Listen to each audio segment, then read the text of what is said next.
Well, Warner's making a Smash clone. The ride never ends. Guys, I told you we were getting a sequel to Punch Out Explosion.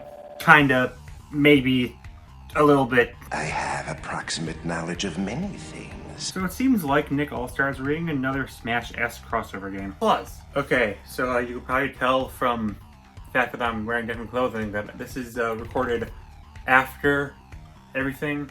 This is actually recorded after the announcement of the game. Everything was recorded before, there's leaks and stuff. So I kind of wanted to go in here and say, I was kind of wrong about some of my thoughts on this game. You might see, but I'm actually pretty negative on the game. But now that it's been announced, I'm a bit more positive.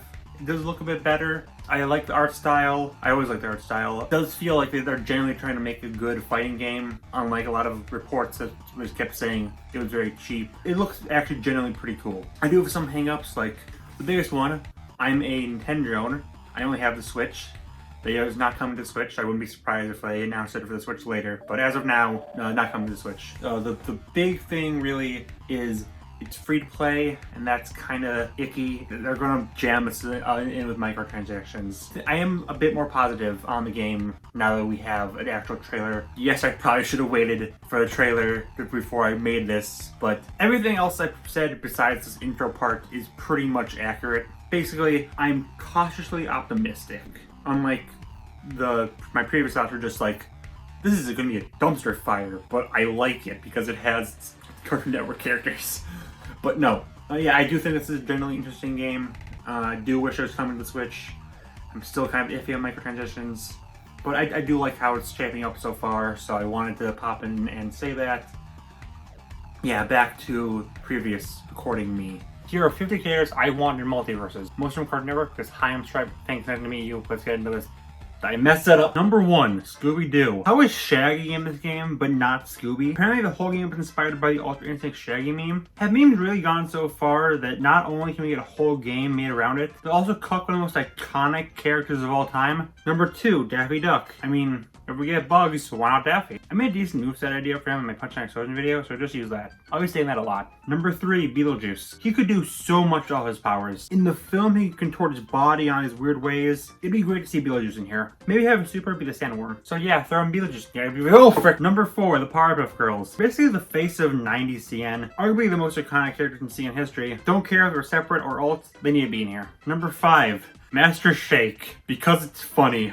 I'll also accept Carl if they just make him the most busted character in gaming. You know what? Forget, let's just get all the obvious DC characters out of the way right now. The obvious ones would be in numbers 6 through 8. The Joker, Aquaman, and Flash. Green Lantern sucks, so he's not in this. Number 9, Wiley Coyote. We need someone who can set up a lot of traps. He's the obvious pick. There also needs to be an Easter egg where he looks down before he falls. I don't know how they would do that, but it would be greatly appreciated. Number 10, Ben 10. Get it? I was very proud of my idea of Ben getting a moveset where every different move is a different alien. And while it's clearly going to be way too much work for this game, it'd still be super cool. We have the face of 2010 Zero CN, and I already said the face of 90s CN. We might as well throw in the face of 2000 CN as well. Number 11, Freddy Krueger, because the mental image of Freddy Krueger fighting Shaggy on Adventure Time Treehouse is very funny. Number 12, Lion-O, because I had this originally as He-Man, but apparently Warner Brothers doesn't own He-Man, so here's He-Man, but he's a furry. Number 13, Courage the Cowardly Dog. For my ungodly long rewatch of all the CN shows, for my Cartoon Network show ranking, which has now been scrapped because I just can't watch every single show, why I think that was a good idea, I'll probably make a top 30, don't yell at me. Courage is the show that surprised me the most and how much it still holds up. I love this show and character so much, and moveset-wise, he could either use all of his gadgets he used in the show, or he could bring in the villains from the show and be more reactionary. Both would be very in character. And he's more likely than you may think, since he's relevant now thanks to the surprisingly good Scooby Doo and Courage movie. Number 14, Godzilla, because Ridley isn't too big for Smash, and Reptar isn't too big for Nick, Godzilla ain't too big for Multiversus. Number 15... I got this. Number 15... Number 15... Number 15, Uncle Grandpa. Number 16, Willy Wonka. I can see him as a super lightweight character with weak normal since he's just a guy. But if you use the fizzy lift drinks as an up special, temporarily string people, there's so much you could do and enter into a world of pure imagination. Final Smasher brings opponents into the tunnel, and they get psychologically tormented for the full 3 minutes. That scene goes. Number 17, Samurai Jack. He may not be that most unique from a gameplay perspective. From a character one, he's one of Warner's best, and he needs to be in there. Number 18, Peridot. I am fully aware she has no chance, but of course I'm going to push my favorite Warner Brothers character. She does have a unique moveset available thanks to her mental manipulation, and she's just so fun of a character. Please have Peridot in this game. She can't save it from being a cash grab, but it'll make me happy. That's enough. Number 19, Shigeo Kamiyama. No, not a joke. Warner Brothers does actually have some ownership of Mob Psycho. He's probably the lowest chance of everyone here, but if you really want to set in and out of fire, he's your guy. Number 20, Grimm. Every game needs a spooky skeleton, and Grimm's large amount of powers will make him the optimal choice. I also greenlight the Billy and Mandy movie. Okay, thanks, bye. Number 21, literally anyone from Infinity Train. I won't let this show die. And anyone. Tulip, Lake, Jesse, Grace, Simon, Ryan, Minji, Randall, anyone. I think my idea on their moveset being focused on all the different things to see in the tree from this video would work very well. Number 22, Marvin the Martian. Last Looney Tunes character, I promise. And he can shooty, do boom, explosion, stuff. He's cool, just include Marvin the Martian. Number 23, The Beast. Yes, I talk about this child murderer way too often, but I don't care. The moveset I picture him in the Punch-Out Explosion video, I feel like is just perfect. Seriously, just watch that segment of the video if you don't believe me. I'm so proud of it, and I love Over the Garden Wall, so yeah. Number 24, The Iron Giant. Iron Giant is a great movie about a weapon realizing its purpose and refusing to be a weapon any longer. So of course Warner has turned him into a weapon recently, and they're guaranteed to do it here. Number 25, Buddy the Elf. My family has a tradition of watching Elf every Christmas Eve, so Buddy has a big connection to me. You may think Buddy isn't capable of being a fighter, but he can take a car hitting him, break off a piece of ice by jumping on it, and throw snowballs faster than the eye can see. Buddy can beat Thanos no diff.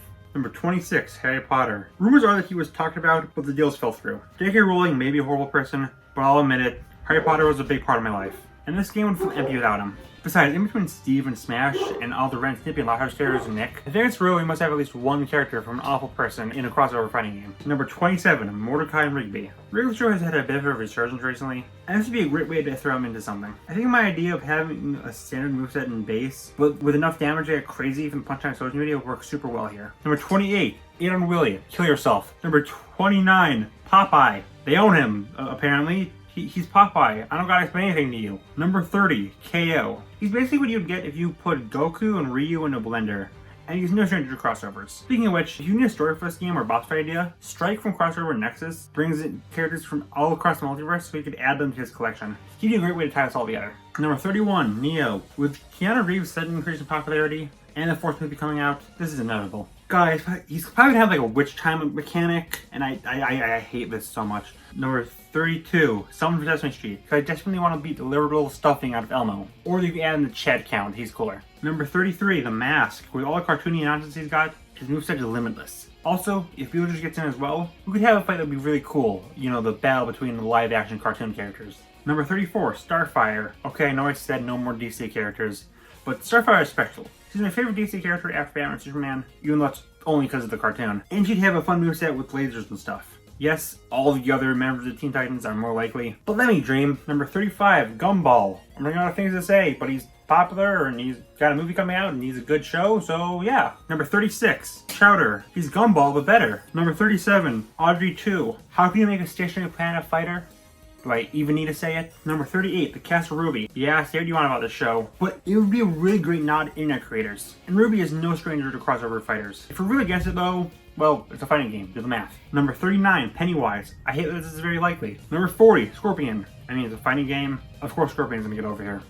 Kill me. Number 41, The Wicked Witch of the West. Wizard of Oz is one of the most well-known films of all time, and as much as I like to see Dorothy throw hands, Wicked Witch is definitely the one to go with. Number 42, Emmett. I don't think WB owns LEGO Movies rights anymore, but with the LEGO films being all about creativity, I mean, it goes without saying that their moveset would be fun. Number 43, the Animaniacs, because they're the Animaniacs, and they're singing to the max. I will sing the entire theme song, don't make me. Number 44, Marceline. Peridot is my favorite CM character, but Marceline is right after her. And unlike Peridot, I think Marceline has a very good chance of becoming playable. Since Adventure Time is like CM's trademark franchise, Marceline arguably eclipsed the entire show's popularity, and she was the star of arguably the most popular episode in the series. Moveset-wise, she got screaming powers, turned to a giant bat, has an axe guitar. Just give her some love. Marceline is my third most wanted, after Courage and a final character I'll mention. Number 45, Yogi Bear. You could do some stuff with old Yogi, but I'd personally like to see a version based more on the Jellystone. I had a lot of fun with that show. Also include an alt based on Crackhead Yogi from Billy and Mandy, that'd be really funny. Number 46, Ed and Eddie. Might be hard to have a 3-in-1 character work, but the variety of scams and just weird cartoon nonsense would make him a really unique fighter. Yes, I have said that in every single segment. Number 47, Dick Dastardly. Number 48, Dexter. So many gadgets, so much you could do, so much you can see, so much wrong with taking the back streets. Number 49, Austin Powers. His final smash is trying to juice his opponent. It's only right. And finally, number 50. My most wanted character is... It's Stripe. Of course it's Stripe. Why would it not be Stripe? He's literally my name. Gum is basically Earthbound and Warner. They only appear in crossovers. You gotta make him appear, so of course I want him in Smash, but not Smash. Will they make the game good? No, but frick you. It's my namesake. Of course I want my boy. So, 50 characters I want in Multiversus. Will that FNL game be any good? Maybe, I don't know, I forgot to re-record this segment. But okay, but seriously, if they include Ada and Willy in any way, shape, or form into this game, I will make an entire channel dedicated to analyzing every single fighter's moveset in this game. Balls in your court, Warner. Don't disappoint me. Again. Okay, maybe you can just stop. I'm going to teach you about Fear.